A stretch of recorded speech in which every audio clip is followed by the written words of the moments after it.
இயேசு கிறிஸ்துவின் நாமத்தில் அன்பின் வாழ்த்துக்கள். இன்றைக்கு பரிபூர்ண ஜீவனின் அனுதின தியானத்தின் தலைப்பு உன் விசுவாசத்தின்படி ஆக கடவது. வசனம் மத்தேயு 15:28. இயேசு அவர்களுக்கு பிரதியுத்தரமாக, ஸ்திரீயே, உன் விசுவாசம் பெரியது, நீ விரும்புகிறபடி உனக்கு ஆக கடவது என்றார். அந்நேரமே அவள் மகள் ஆரோக்கியமானாள். இயேசு கிறிஸ்துவை யூதர் இல்லாத ஒரு கானானிய பெண் ஒருத்தி அவரை சந்திக்கிறார் பாருங்க. ஏன்னா அவளுடைய மகள் பிசாசினால் வாதிக்கப்பட்டு மிகவும் வேதனைப்பட்டாள் என்று பார்க்கிறோம். மகளுக்காக இயேசுவிடம் உதவி கேட்கிறா பாருங்க. அப்போ முறையாக இயேசு கிறிஸ்து அமைதியாக இருக்கிறார். ஏனென்றால் அவளுடைய இருதயத்தில் இருக்கிற காரியத்தை வெளியே வர வேண்டும் என்று தேவன் அமைதியாக இருக்கிறார். ஆனால் அந்த டைமில் சீஷர்கள் பாருங்கள், அவளை அனுப்பிவிடும்படி கேட்குறாங்க. ஆனால் இயேசு கிறிஸ்து அவளை நோக்கி சொல்லுகிறார், பிள்ளைகளின் அப்பத்தை எடுத்து நாய்க்குட்டிகளுக்கு போடுகிறது நல்லதில்லை என்றார். அப்போது அதற்கு அவள், மெய்தான் ஆண்டவரே, ஆகிலும் நாய்க்குட்டிகள் தங்கள் எஜமான்களின் மேஜையிலிருந்து விழும் துணிக்கைகளை தின்னுமே என்றாள். பார்த்தீங்கன்னா, அதாவது யூதர்கள் புறஜாதியரை ஒரு நாய் போல அற்பமாக எண்ணுவார்கள் பாருங்க. இயேசு கிறிஸ்து யாரையும் இருதயம் நோகும்படி பேச மாட்டார் இல்லையா? அவர் இரக்கத்தின் தேவன், மனதுருகிற தேவன். அவர் யாரையும் காயப்படுத்துகிற மாதிரி, ஃபீல் பண்ணுற மாதிரி பேச மாட்டார். ஆனால் இதற்கு பின்னாடி ஒரு சம்பவம் இருக்கிறது. ஏன் இந்த கானானிய பெண்ணை மட்டும் இயேசு கிறிஸ்து இந்த கேள்வியை கேட்குறார் அப்படின்றதுக்கு ஒரு காரணம் உண்டு. ஏன்னா இவள் கானான் என்று சொல்லக்கூடிய வம்சத்தில் வந்த பெண்ணாய் இருக்கிறாள். அதாவது நோவா குடித்து வெறித்து கொண்டிருக்கும் பொழுது அவனுடைய நிர்வாணத்தை பார்த்து விட்டான், நோவாவின் மகனாகிய காம். இதனால் இதை அறிந்து கொண்ட நோவா காமை சபிக்காம அவன் காமின் இளைய குமாரனாகிய கானானை சபிக்கிறார். காம் தானே தவறு செய்தார், அவர் தானே அதை பார்த்தார்.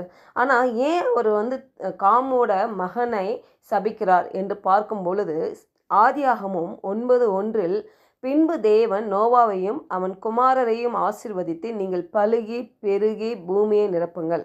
அப்போ நோவாவுக்கு 3 குமாரர், அதில் காம் இல்லையா? அப்போது இயேசு கிறிஸ்து என்ன பண்ணுறாரு, நோவாவின் பிள்ளைகளை ஆசீர்வதிக்கிறார், அவர் குமாரரை ஆசீர்வதிக்கிறார். அப்போ இயேசு கிறிஸ்து ஒரு தேவன் ஒரு மனிதனை ஆசீர்வதித்தால் எந்த மனுஷனும் அவனை சபிக்க முடியாது இல்லையா?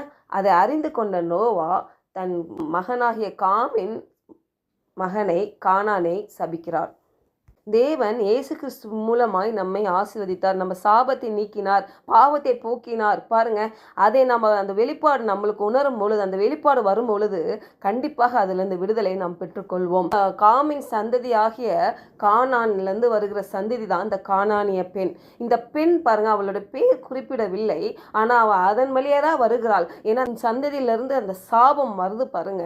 அப்போ இவ தெரியுது, இந்த இயேசு கிறிஸ்து கிட்ட ஏதோ அறிந்து கொண்டுதான் அவரிடம் வருகிறாள் பாருங்க.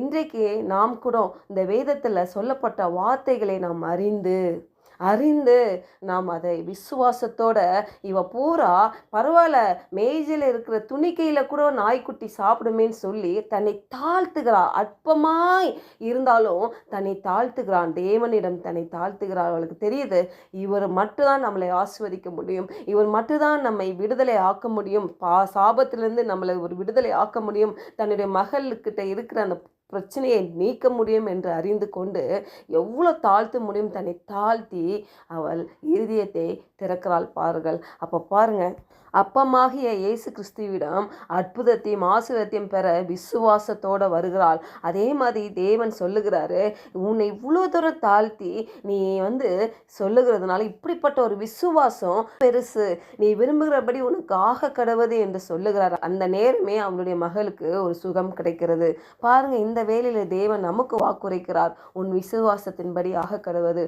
ஒருவேளை வாழ்க்கையில் ஏதோ ஒரு சூழ்நிலையில் நீங்கள் சோர்ந்து போய் இருக்கீங்களா, சரீரத்தில் வேதனையோடு இருக்கிறீங்களா, ஒருவேளை நீங்கள் நினைத்தபடி நடக்காமல் இருக்குதா, சபிக்கப்பட்ட நிலையில் இருக்கிறீங்களா, நிறைய ஏமாற்றப்பட்ட நிலையில் இருக்கிறீங்களா, பாருங்கள் தேவன் சொல்லுகிறார், உன் விசுவாசத்தின்படி ஆகிறது. அந்த அப்பமாக இயேசு கிறிஸ்துவை நோக்கி பார்க்கும் பொழுது, அந்த சிலுவையை நோக்கி பார்க்கும் பொழுது பாருங்கள், நம்மளுக்கு ஒரு அற்புதத்தை பெற முடியும்.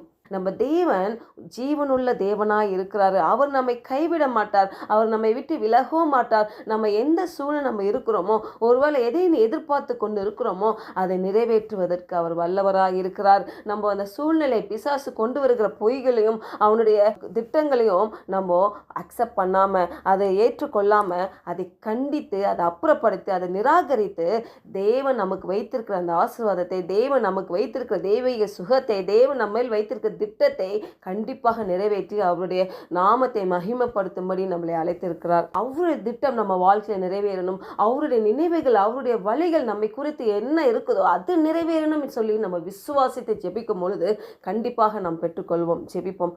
பரலோக தகப்பனே, புறஜாதியாகிய எங்களையும் நீர் தெரிந்து கொண்டு எங்கள் பாவத்தையும் சாபத்தையும் சிலுவையில் முறியடித்தீர் ஆண்டவரே. எங்கள் வாழ்க்கையில் பிசாசு வைத்திருக்கிற பொய்களாக்கிய அந்த வியாதிகளையும் தரித்திரங்களையும் இயலாமைகளையும் அவன் திட்டங்களையும் நாங்கள் நிராகரிக்கிறோம் ஆண்டவரே. நீர் எங்கள் மேல் வைத்திருக்கிற திட்டம், ஆசீர்வாதம், தெய்வீக சுகம் பெற்றுக்கொண்டு உம்முடைய நாமத்தை மகிமைப்படுத்தும்படி விசுவாசத்தோடு ஜெபிக்கிறோம் நல்ல பிதாவே. ஆமென்.